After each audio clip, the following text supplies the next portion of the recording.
Bismillahirrahmanirrahim. Innal hamdalillah wassalatu wassalamu ala Rasulillah. Amma ba'd. Assalamualaikum warahmatullahi wabarakatuh. Alhamdulillah, segala puji bagi Allah Subhanahu wa taala. Kita dapat bersama-sama pada pagi ini bagi menyambung perbahasan kita di dalam perbahasan hadis-hadis Nabi sallallahu alaihi wasallam menggunakan kitab Riyadhus Shalihin, taman-taman bagi orang-orang yang saleh. Muslimin dan muslimat rahimakumullah, hadis-hadis yang dimuatkan oleh Imam An-Nawawi ini dalam kitab Riyadhus Shalihin adalah umumnya merupakan hadis-hadis Nabi sallallahu alaihi wasallam yang berdarjat sahih atau makbul. Dan hadis yang akan kita baca pada pagi ini adalah hadis dalam bab yang ke-26, Babut Tahrimi Zulmi wal Amri bi Raddi Mazalim. Bab tahrim, keharaman zalim, wal amri bi raddil mazalim, dan perihal pada menyatakan mengembalikan hak orang-orang yang dizalimi. Dalam Islam, kita bukan sahaja perlu menolak kezaliman, tetapi kita perlu mengembalikan keadilan kepada orang yang dizalimi. Maka ada orang mengatakan bahawa kita kena menentang kezaliman, benar. Tetapi yang lebih utama dari itu ialah mengembalikan hak orang yang dizalimi supaya kembali mendapat hak-haknya. Baik sahabat-sahabat yang dikasihi sekalian, kezaliman itu adalah kegelapan. Waalaikumsalam. Kezaliman itu adalah kegelapan, dan cahaya adalah merupakan keredaan Allah Subhanahu wa taala. Maka Allah Subhanahu wa taala akan melakukan serba-serbi kehinaan kepada orang-orang yang zalim dan menyokong kezaliman. Dan pada hari ini kita akan sambung hadis daripada Adi bin Amirah. Adi bin Amirah Al-Kindi radhiyallahu ta'ala anhu. Dalam ni dia bagi terjemah, dia sebut tentang Adi bin Amirah Al-Kindi, atau namanya Abu Umamah. Abu Umamah Ayyas bin Sa'labah. Abu Umamah Ayyas bin Sa'labah. Adi bin Umairah Al-Kindi. Dia ni daripada orang Khazraj. Orang Khazraj.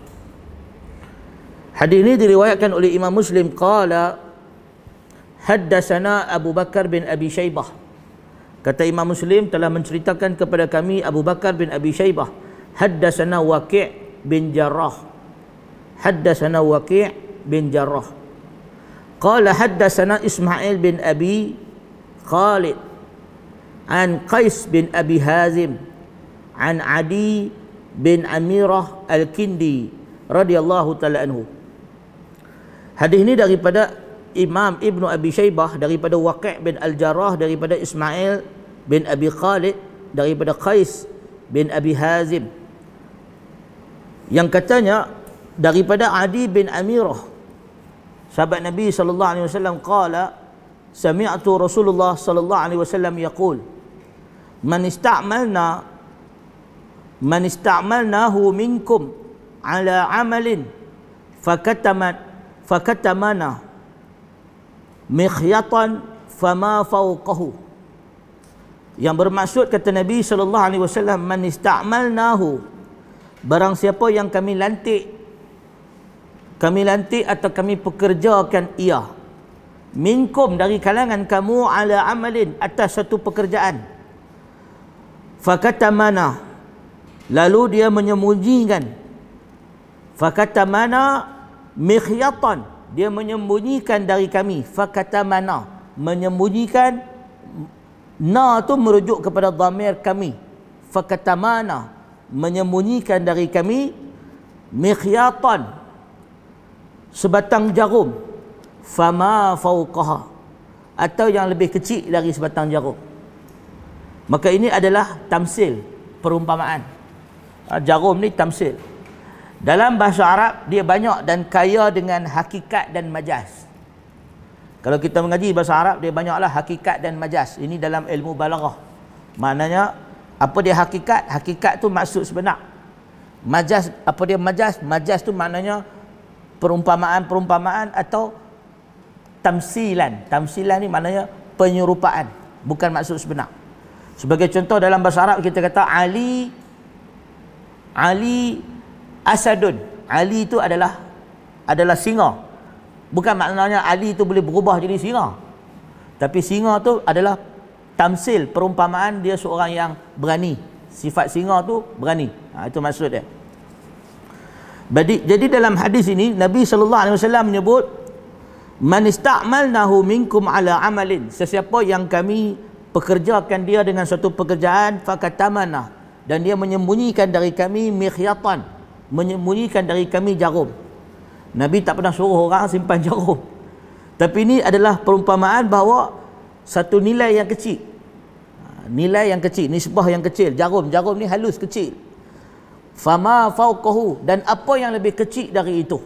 Ini adalah merupakan perumpamaan dari Nabi SAW, tamsil. Kana ghululan, maka sesungguhnya dia adalah ghulul.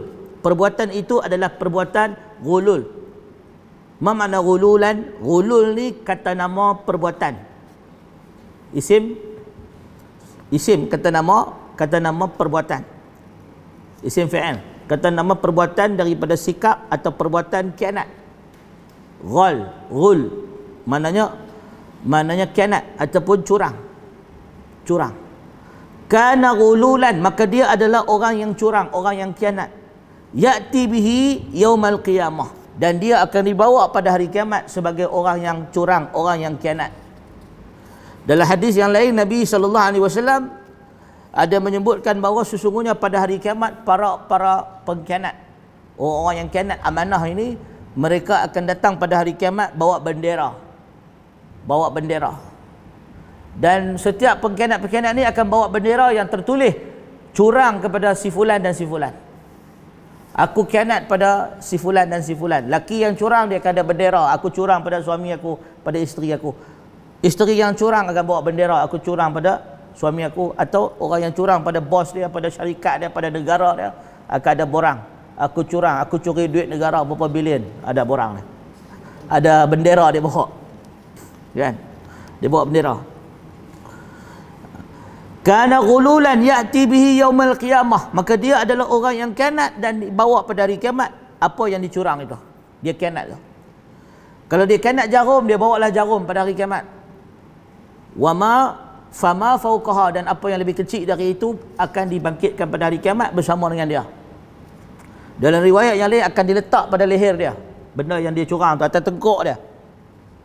Kalau dia curi harta negara 2 bilion, 2 bilion letak atas teguk dia pada hari kiamat di hadapan Allah, bawa khalayak ramai nampak. Dia curi tanah, letaklah tanah, berapa ekar tanah atas leher dia, atas tengkuk dia, menunjukkan kecurangan dia. Maka sebab itu Nabi SAW memberi amaran terhadap kezaliman.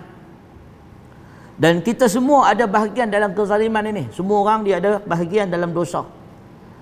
Kerana insan ini, sebagaimana yang disebut oleh Syekhul Islam Al-Imam Ibn Taymiyah rahimahullah, meninggal pada tahun 728 Hijrah, kata Imam Ibn Taymiyah, al-aslu fil insan, asal hukum seorang insan ini zaluman jahulah.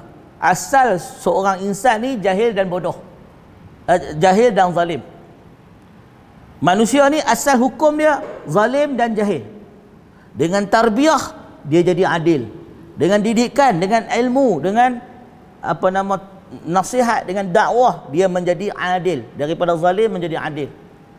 Dengan tarbiyah, dengan didikan, dengan ilmu, daripada jahil menjadi alim, menjadi berilmu.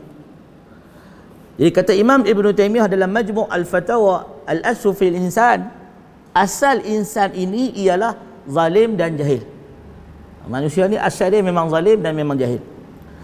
Dan manusia semuanya ada bahagian. Sebagaimana kata Nabi SAW, tidak dapat lari anak Adam daripada bahagian zina. Sebagaimana ditulis dosa zina pada setiap anak Adam. Mata berzina dengan melihat, tangan berzina dengan menyentuh, mulut berzina dengan bercakap, kaki berzina dengan melangkah, dan akhirnya dibenarkan oleh kemaluan dia.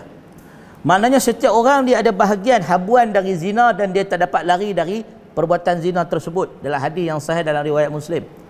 Maka demikian kata para ulama dalam masalah kezaliman setiap insan ada bahagian dia.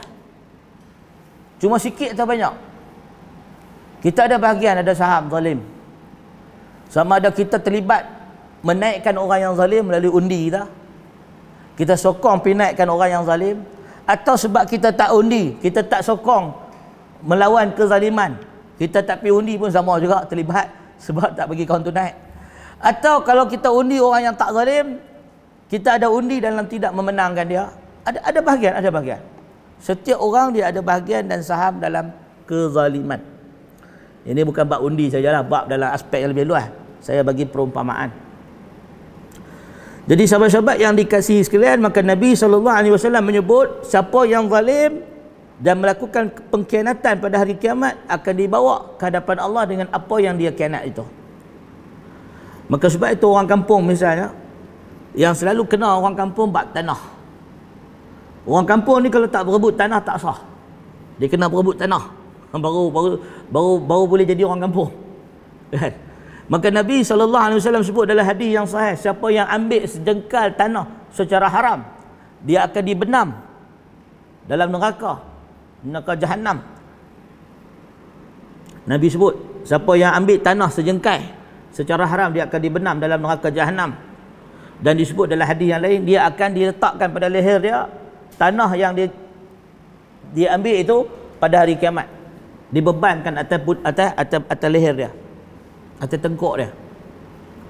Jadi muslimin dan muslimat rahimakumullah, semua kita ni ada bahagian-bahagian zalim, maka kita perlu membebaskan diri darinya. Carilah apa yang cara boleh buat bagi lepaskan diri dari kezaliman, pengkhianatan dan kecurangan.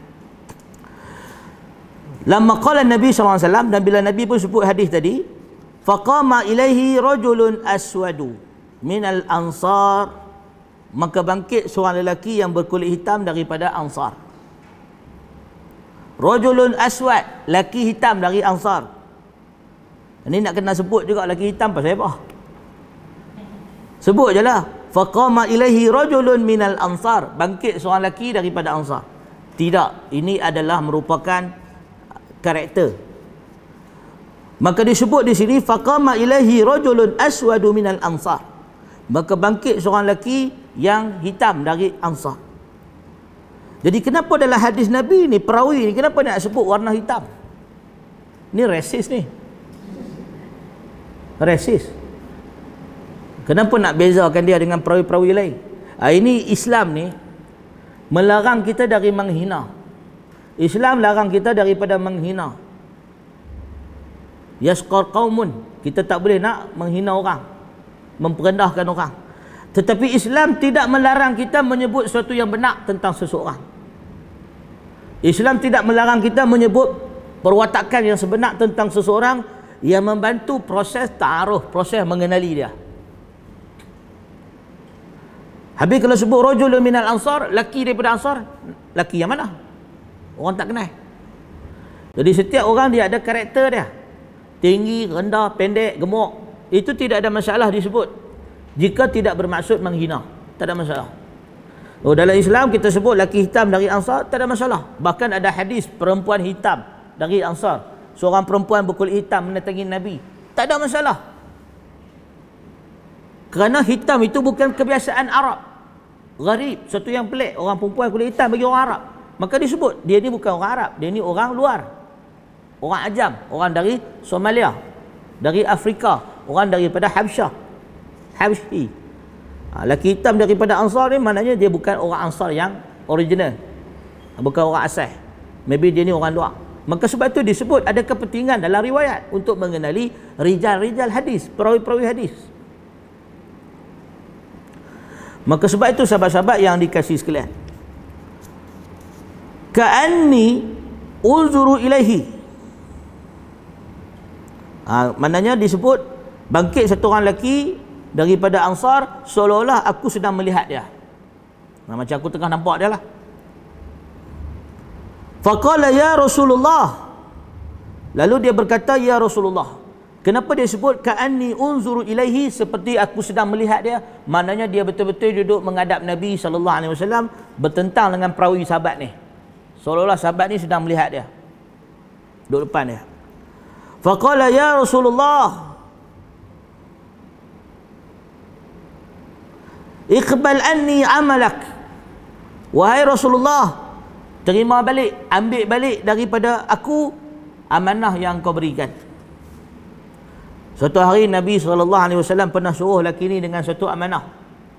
Jadi bila Nabi sebut macam ni, lelaki ni dah takut. Dia kata, kalau macam ni aku tak nak pegang amanah. Dia kata, ya Rasulullah, ambil balik dari aku amanah yang kau beri. Qala wa ma lak. Kata Nabi SAW, wa ma laka, apa masalah kamu? Qala sami'tuka taqul kaza wa kaza. Kerana aku mendengar engkau sebut, wahai Rasulullah, sekian perkara dan sekian perkara. Qala wa ana aquluhu al-an. Nabi pun kata, betul lah aku sebut macam tu. Kalau begitu, aku akan mengatakan sekarang, kata Nabi, man ista'malnahu ala amalin falyaji biqalilihi wa kasirihi. Fama utiya minhu akhaza wa ma nuhiya anhu intaha.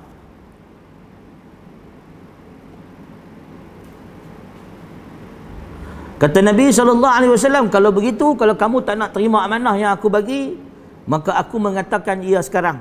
Sesiapa yang kami pekerjakan dengan suatu pekerjaan, maka hendaklah dia mendatangkan kepada kami baik sikit, baik banyak, sebagaimana ia diberi. Fama utiya minhu akhazah. Apa yang diizinkan untuk dia terima, maka dia boleh ambil. Wa ma nuhiya anhu, dan apa yang dilarang daripadanya, maka hendaklah dia jauhi.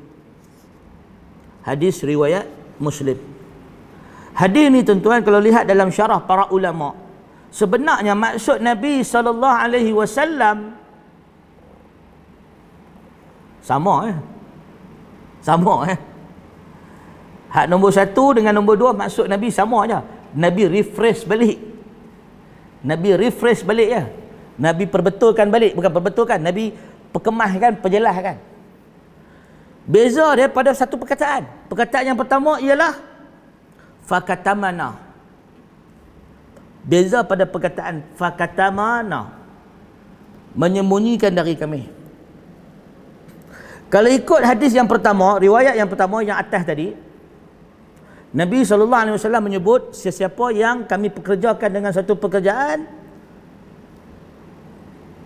lalu dia menyembunyikan dari kami, dia simpan dekat dia, walaupun sebatang jarum atau yang lebih rendah. Maknanya kalau ikut arahan yang pertama dari Nabi, bila kamu diberi amanah sebagai pengutip zakat, maka apa yang orang bagi, termasuk upah kamu, termasuk makanan untuk kamu, semuanya kamu kena tunjuk dekat Nabi. Semuanya kena bagi kat Nabi. Lepas tu kalau Nabi izinkan ambil, baru boleh ambil. Faham tak? Tak boleh simpan, semuanya kena bagi habis. Kalau simpan, maka kamu dianggap sebagai ghulul. Fakana ghululan, kamu akan dianggap sebagai ghulul, sebagai khianat, sebagai curang. Tetapi hadis yang kedua, dia ada takfid. Dia ada takfid, maknanya ada diskaun, dia ada rukhsah, ada keringanan.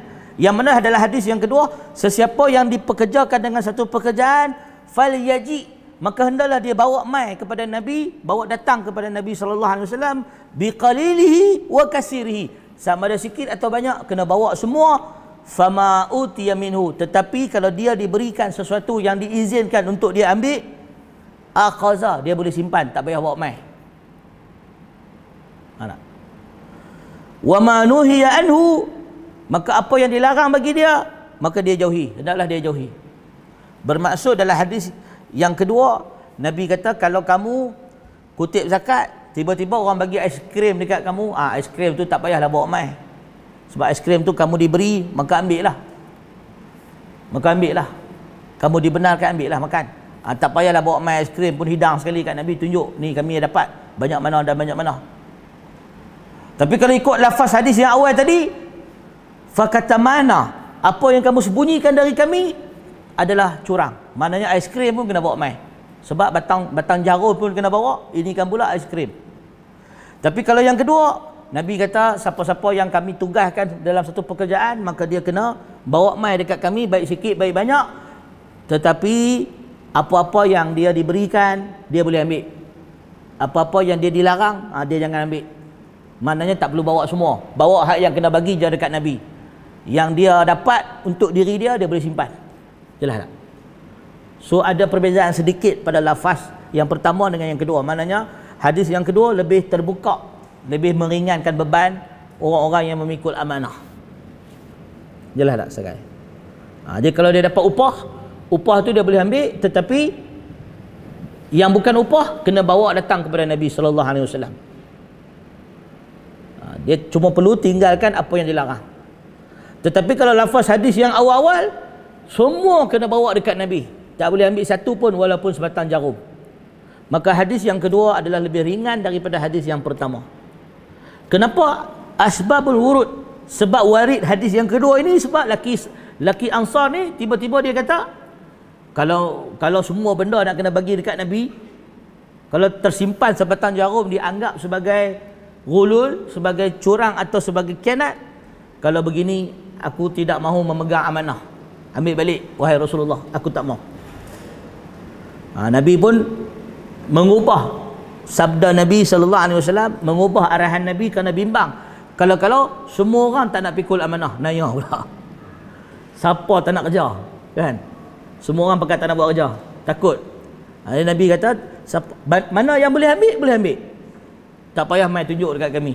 Tapi mana yang kamu tak boleh ambil, tinggalkan dan bawa kepada kami, baik sikit baik banyak. Itulah yang disabdakan oleh baginda sallallahu alaihi wasallam. Jadi muslimin dan muslimat rahimakumullah. Maka sebab itu dalam bab amanah ini penting bagi kita untuk memilih orang yang selayaknya. Orang yang selayaknya. Kita kena cari orang yang betul-betul amanah untuk memegang amanah. Jadi jangan sebarangan bagi amanah dekat orang. Macam mana cara nak bagi amanah dekat orang? Kita hanya bagi pada orang yang dikenali, orang yang ma'ruf, bukan orang yang majhul. Sebab tu dalam ilmu hadis kita tidak terima amanah atau riwayat agama dari orang yang majhul. Majhul ni apa dia? Orang yang tidak dikenali. Majhul ada dua jenis majhul. Majhul ain,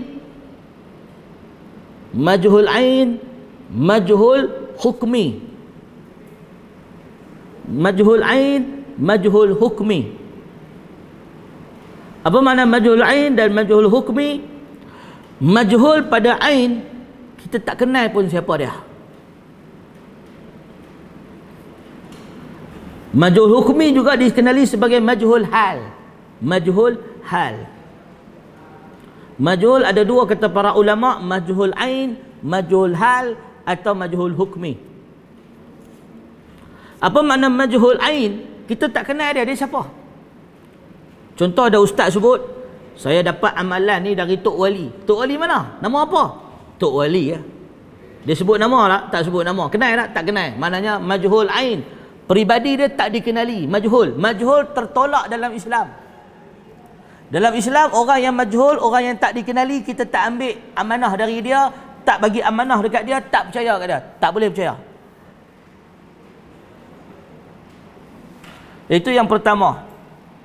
Nabi SAW terima wahyu dari Jibril. Nabi bagi tahu para sahabat, lelaki yang datang tadi menyamar sebagai manusia adalah Jibril.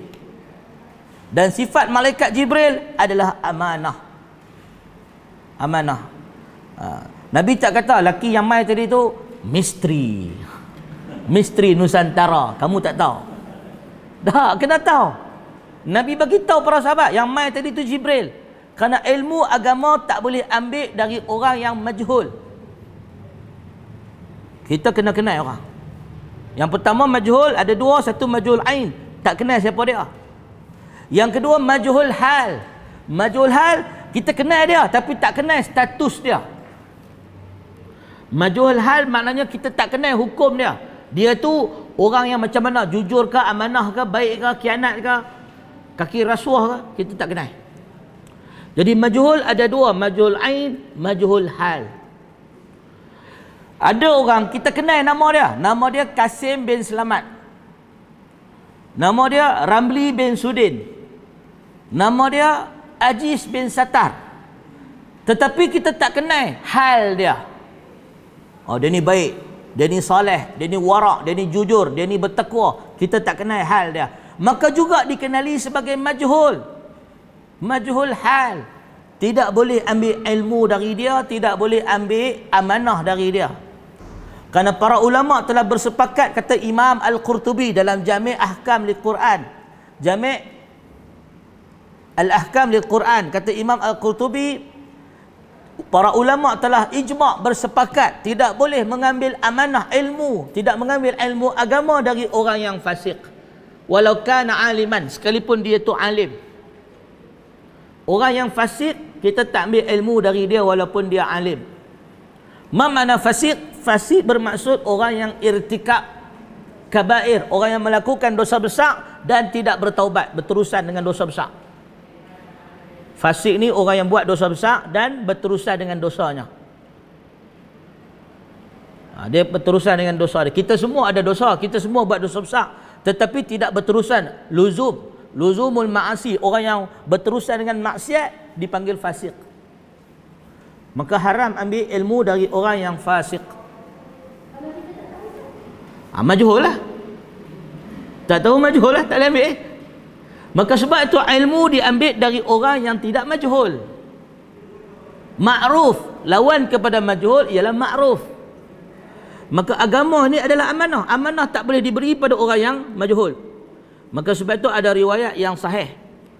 Ada riwayat yang sahih disebut daripada Imam Ad-Darimi dalam Sunan Ad-Darimi. Suatu hari Sayyidina Umar bin Khattab radhiyallahu ta'ala anhu meninggal pada tahun 23 Hijrah. Umar bertanya kepada seorang lelaki tentang status seseorang.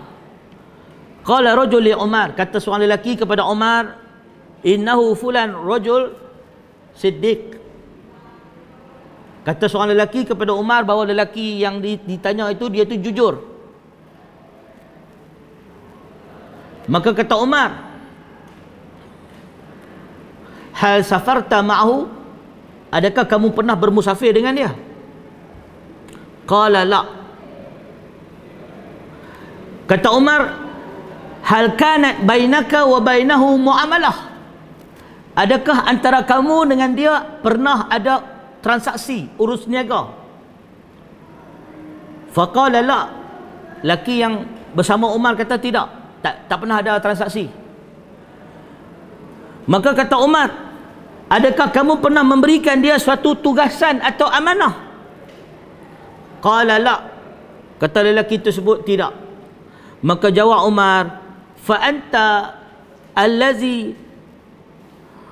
la ilma laka bihi, maka kamu ni tidak ada pengetahuan tentang diri dia. Araka ra'aitahu yarfa' ra'sahu, kata Umar, kemungkinan aku melihat kamu ni nampak dia dalam masjid. Kamu hanya nampak dia angkat kepala dan turunkan kepala dalam masjid. Maknanya jumpa dalam masjid solat Jelas tak?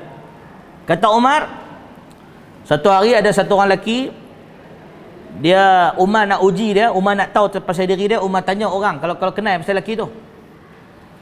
Satu orang lelaki kata kat Umar, dia ni lelaki yang bagus, lelaki baik, lelaki yang jujur. Umar kata, kamu pernah musafir dengan dia? Satu, soalan pertama, pernah musafir. Lelaki tu jawab tidak. Soalan yang kedua, pernah ada transaksi. Hal bainaka wa bainahu muamalah, kamu ada muamalah tak? Transaksi. Dia kata tak ada transaksi. Yang ketiga, kamu pernah bagi dia amanah atau tugasan, lalu dia tunaikan? Kata lelaki ni tidak, pun tidak. Maknanya tak pernah musafir, tak pernah ada transaksi, tak pernah bagi amanah, kamu tak kenal dia.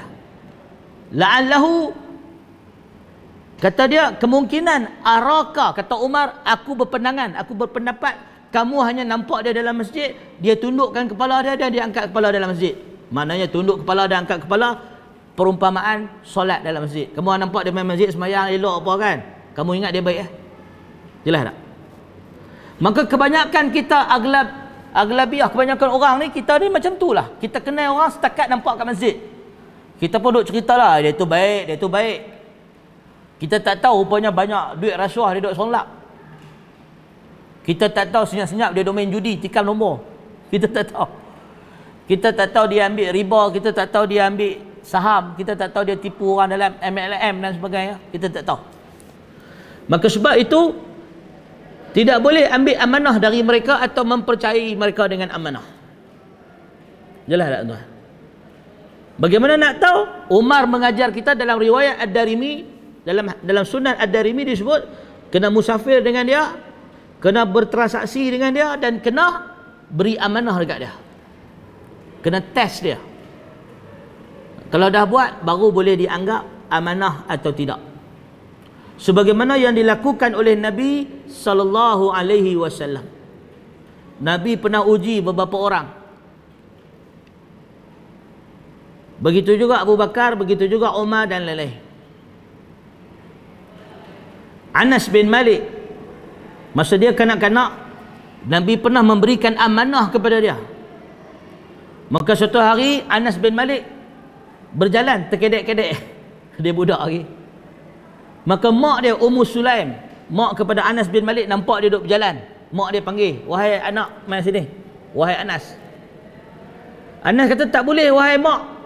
Aku dalam amanah satu urusan antara Rasulullah dengan aku." Maka mak dia tanya, "Amanah apa?"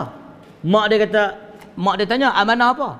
Anas bin Malik menjawab, "Aku tak boleh bagi tahu. Ini urusan Rasulullah sallallahu alaihi wasallam." Maka mak dia kata, "Kalau begitu, tunaikan amanah Rasulullah baik-baik." Nampak tak? Anas bin Malik budak kecil menunaikan amanah. Amanah Nabi. Tak tahulah Nabi suruh dia buat apa kan. Tapi dia berpegang teguh dengan amanah Rasulullah walaupun dia masih kanak-kanak. Maka sebab itu dia dikenali sebagai khadimi Rasulullah sallallahu alaihi wasallam, khadam kepada Rasulullah. Dia tunaikan amanah Rasulullah. Maka sebab itu tuan-tuan dan perempuan yang dikasihi sekalian, dalam hadis Nabi sallallahu alaihi wasallam, maka amanah ni banyak. Dia bukan amanah amanah bagi benda saja. Kadang-kadang bercakap pun amanah juga. Bercakap. Dalam hadis Jabir bin Abdullah, kata Jabir bin Abdullah, Nabi sallallahu alaihi wasallam bersabda, "Jika seseorang bercakap dengan kamu suatu perkataan, kemudian dia berpaling, maka perkataan itu adalah amanah bagi kamu. Tak boleh duk cerita ke orang. Walaupun dia tak kata, ini rahsia, ini rahsia. No, tak perlu. Nabi sebut dalam hadis yang sahih dalam riwayat Abi Daud dan At-Tirmizi dengan sanad yang sahih. Kalau seseorang berbicara dengan kamu tentang satu perkara, lalu dia berpaling, dia pergi. Dia tinggal macam tu ya, dia pergi macam tu ya. Maka perbicaraan itu adalah amanah bagi kamu. Tak boleh cerita ke orang. Kecuali diizinkan. Ini kita terbalik. Selagi dia tak kata jangan cerita ke orang, boleh cerita. Ya. Screenshot ke tak screenshot tak boleh. Dia amanah. Kalau sekiranya orang bercakap dengan kita satu benda, kan? Bercakap dengan kita satu benda, tiba-tiba dia pun tengah bercakap tu, dia pun belah. Pergi mana-mana ke? Sekiranya dia tidak berpesan, bolehnya cerita dengan orang? Tak boleh. Dia hukum asal dia tak boleh. Bukan hukum asal boleh, hukum asal tak boleh sehingga dibenarkan. Selagi tak dibenarkan tak boleh. Sama juga kita buat screenshot kat orang. Dia tengah bercakap, kita rakam. Kalau dibenarkan baru boleh, tak dibenarkan tak boleh rakam. Jelas tak tuan-tuan? Kita tak boleh sebarangan duk pergi tangkap gambar, rakam video, viralkan sesuatu yang bukan dibenarkan. Walaupun benar, tetapi tak boleh. Maksudnya walaupun benda tu betul dia cakap. Faham tak? Tetapi perkataan itu bukan untuk semua orang. Ia termasuk mungkin rahsia, aib dia. Maka setiap kalam dia ada masa dan tempat dia. Masa dan tempat dia. Maka sebab itu Nabi SAW ketika mana Nabi nak menyerang Mekah. Nabi nak menawan Mekah. Nabi beritahu rancangan kepada para sahabat. Ada sahabat yang pergi cuba nak memberikan makluman kepada orang-orang Quraisy. Hatib bin Abi Balta'ah, dia cuba nak maklumkan pada orang Quraisy rancangan Nabi nak tawan Mekah. Maka Nabi SAW mengarahkan supaya dia disekat, supaya para sahabat pergi tahan dia sebelum berjaya membocorkan maklumat tersebut. Jadi sahabat-sahabat yang dikasihi sekalian, walaupun maklumat itu betul, tetapi tak boleh kita menyebarkan tanpa izin. Tanpa izin tak boleh. Jelas? Kecuali dalam hal yang maslahat. Maslahat untuk ummah, untuk Islam. Yang mana para ulama membenarkan tajassus, spy. Sebagaimana Nabi SAW mengarahkan Huzaifah bin Al-Yaman menjadi spy musuh dalam peperangan dalam peperangan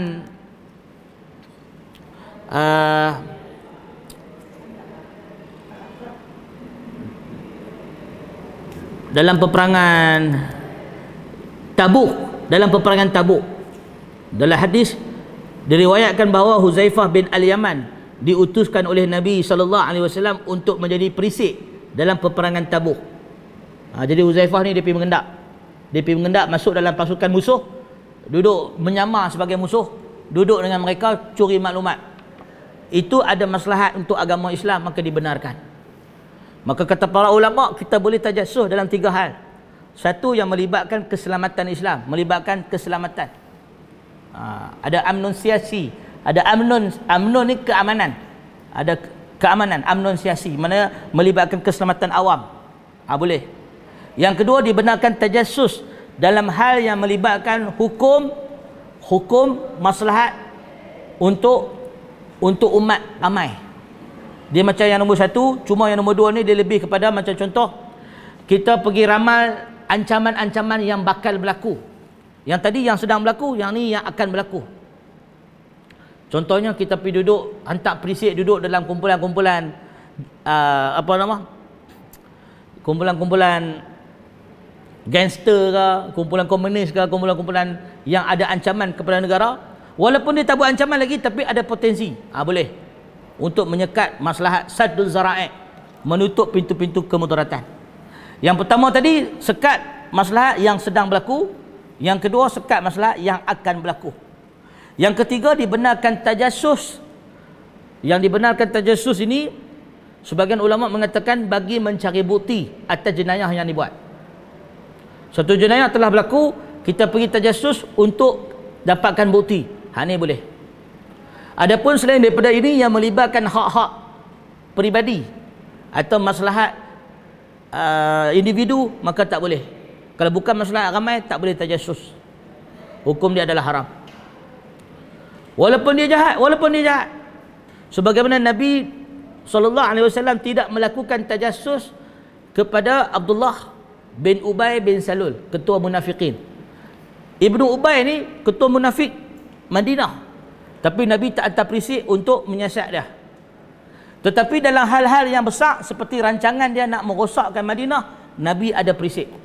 Ada sahabat menjadi perisik. Jelas?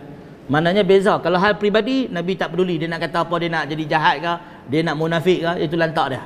Tapi kalau melibatkan maslahat awam, ya kena ada perisik bagi maklumat. Baik, jadi muslimin dan muslimat rahimakumullah, kita balik pada hadis Nabi SAW tadi, hadis yang seterusnya daripada Umar bin Khattab radhiyallahu ta'ala anhu, Amirul Mukminin, khalifah yang kedua. Qala lamma kana yaumul Khaybar, pada hari peperangan Khaybar. Peperangan Khaybar adalah peperangan yang hebat antara pasukan Islam dengan orang-orang Yahudi. Yahudi ini dia cukup takut dengan Khaybar. Pada hari Khaybar lah mereka diusir dari Madinah. Aqbala nafarun min ashabin Nabi sallallahu alaihi wasallam faqalu fulanun syahid wa fulanun syahid. Hatta marru ala rajulin faqalu fulanun syahid. Pada hari Khaybar, sahabat-sahabat Nabi sallallahu alaihi wasallam bertemu dengan Nabi dan mereka berbincang tentang orang-orang yang mati. Lalu dia berkata, kau ni syahid, kau ni syahid, kau ni syahid. hatta marru ala rajulin faqalu, sampailah mereka sebut tentang satu mayat. Maka para sahabat kata fulanun syahid, si fulan syahid. Faqala Nabi sallallahu alaihi wasallam, maka Nabi sallallahu alaihi wasallam membantah, kalla, sama sekali tidak. Inni ra'aituhu finnar, aku melihat dia berada dalam api neraka. Fi burdatin ghallaha au aba'at, dia berada dalam api neraka kerana mengambil sehelai burdah, sehelai kain selendang yang dia curi secara haram atau dia sembunyikan.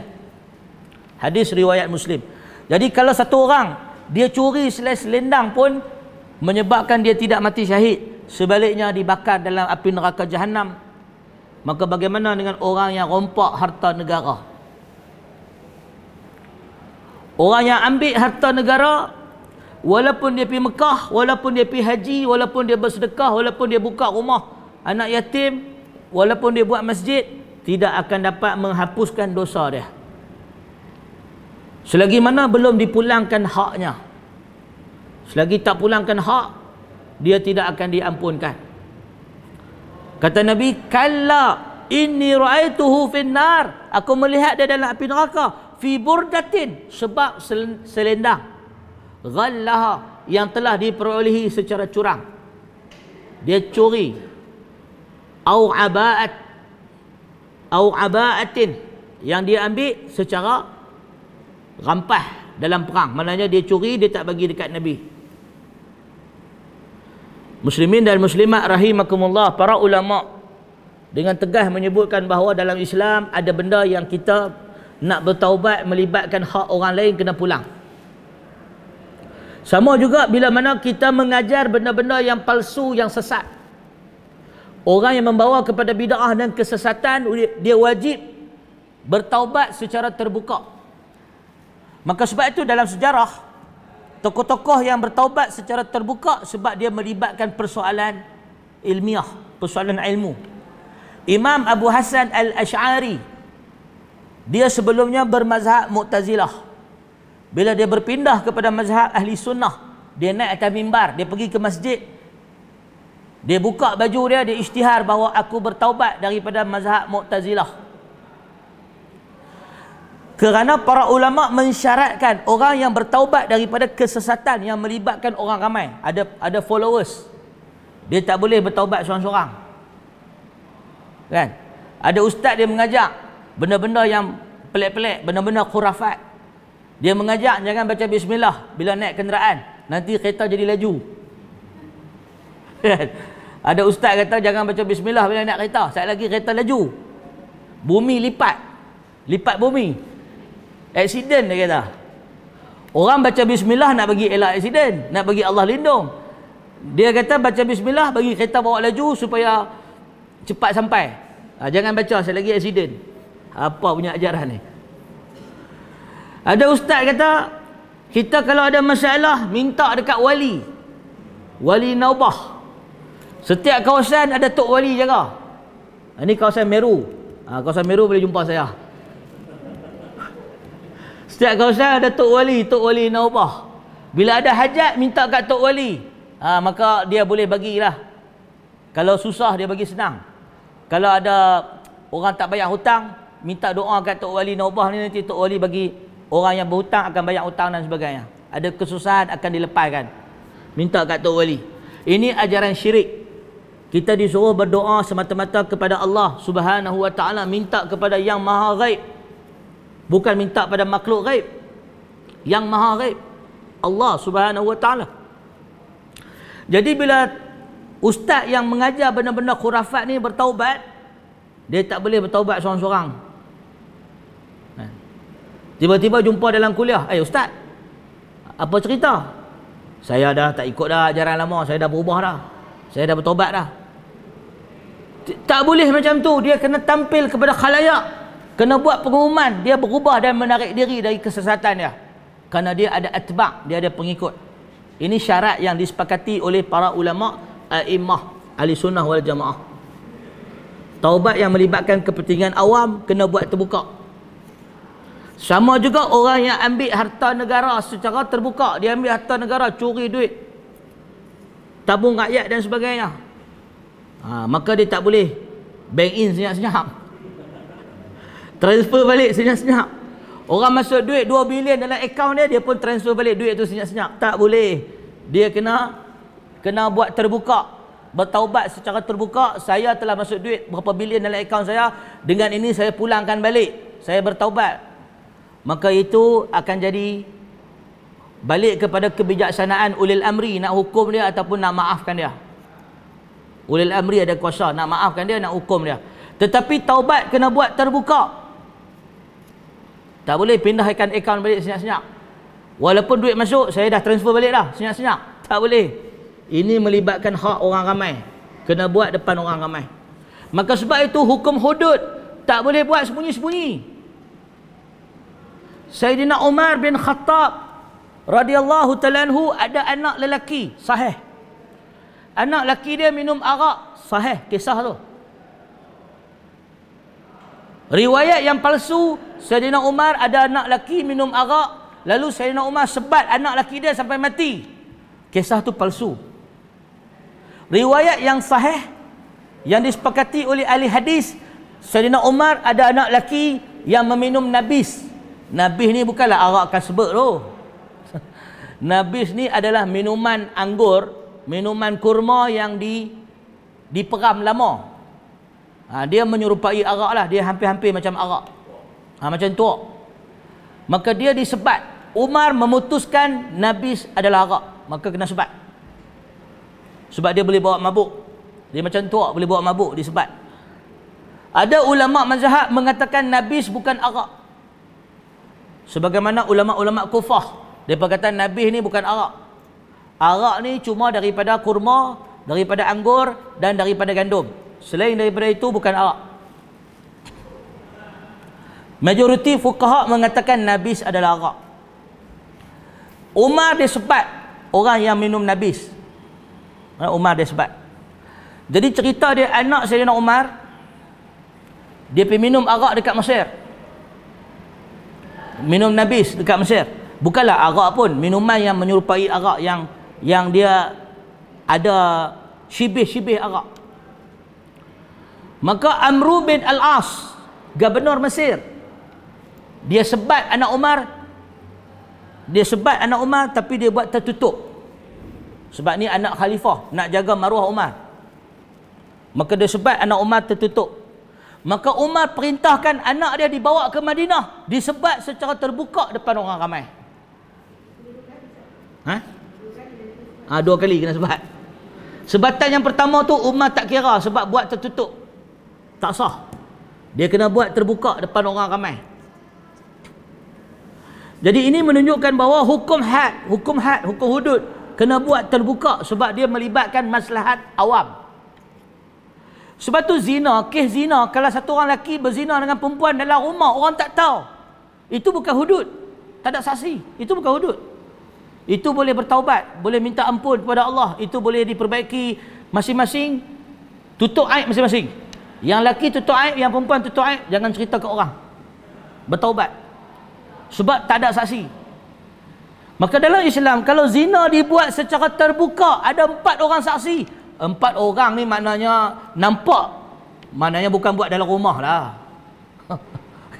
Ini buat dekat kelapa sawit, buat dekat taman permainan dan sebagainya. 4 orang boleh saksi, dengan driver taksinya, dengan tukang sapu sampahnya, dengan pegawai bandarannya, dengan orang yang duk jogging, semua orang boleh nampak. 4 mata boleh nampak serentak. Maka dia akan kena hukuman had kerana melibatkan kepentingan awam, kerana membuka fahisyah, buat benda kotor, buat benda jahat secara terbuka. Ada bab dalam fahisyah, mencegah kerosakan. Jelas tak? Di dalam Islam kalau buat dosa seorang-seorang tak ada hai. Bukan tak ada hai, mana tak bolehlah haram, tapi maknanya jangan, dia tak boleh hukum hudud. Sama dengan minum arak, satu orang minum arak senyap-senyap, kita tak boleh hukum dia. Ini minum arak terbuka depan orang, sebab tu disebat. Kalau dia angkat declare, disebat lah, sebab dia buka pada orang. Dia mujahirun, dia menzahirkan dosa. Sebab tu Islam ni dia sempat dia pukul, dia rotan, dia ambil tindakan hukum hudud kerana melibatkan maslahat awam. Ini kaedah dalam Islam. Jadi kita ni pergi ambush orang. Macam contoh pencegah khalwat, pergi tangkap orang, sebenarnya ada dua hukum, harus dan haram. Harus apabila memang jiran-jiran semua dah tahu, maknanya benda tu dah jadi tersebar. Bila tersebar, harus ambil tindakan. Jelas tak? Jadi mana jiran buat report, ada satu pasangan dia berzina dalam satu rumah, jiran-jiran semua dah tahu. Sebab maknanya bukan buat sekali, ini dah buat banyak kali. Duk balik jantan, jiran pun dah muak. Lepas telefon pejabat penguat kuasa mai tangkap, harus dibenarkan. Tetapi kalau benda yang tak ada aduan, pejabat agama pergi buat spot check, sajalah boring. Nak tunjuk dalam KPI kata buat ambush, yang tu tak boleh. Yang itu haram. Sebab termasuk dalam tajassus yang dilarang. Tu tak boleh. Kan pergi hotel-hotel, pergi cek, pergi ke ni, pergi cari, itu tak boleh. Pergi rumah-rumah orang, pergi cek. Pasal apa datang ni? Ini kami buat rondaan. Rondaan tak boleh. Ada report boleh. Kalau orang sendiri yang report, tu tak boleh lah. Nak bagi ada rekod tak boleh. Dia kena orang report, orang dah tahu, orang report baru boleh. Sebab kejahatan itu dah diketahui. Kalau kejahatan tak diketahui, disuruh tutup. Itu adalah kaedah dalam beragama, dalam masyarakat. Jadi muslimin dan muslimat rahimakumullah. Jadi kita balik pada kaedah mencegah kezaliman ini. Kalau melibatkan hak-hak awam, kena buat secara terbuka kepada awam. Wallahu ta'ala alam. Subhanakallahumma wa bihamdika asyhadu an la ilaha illa anta astaghfiruka wa atubu ilaih. Wa akhiru da'wana alhamdulillahi rabbil alamin.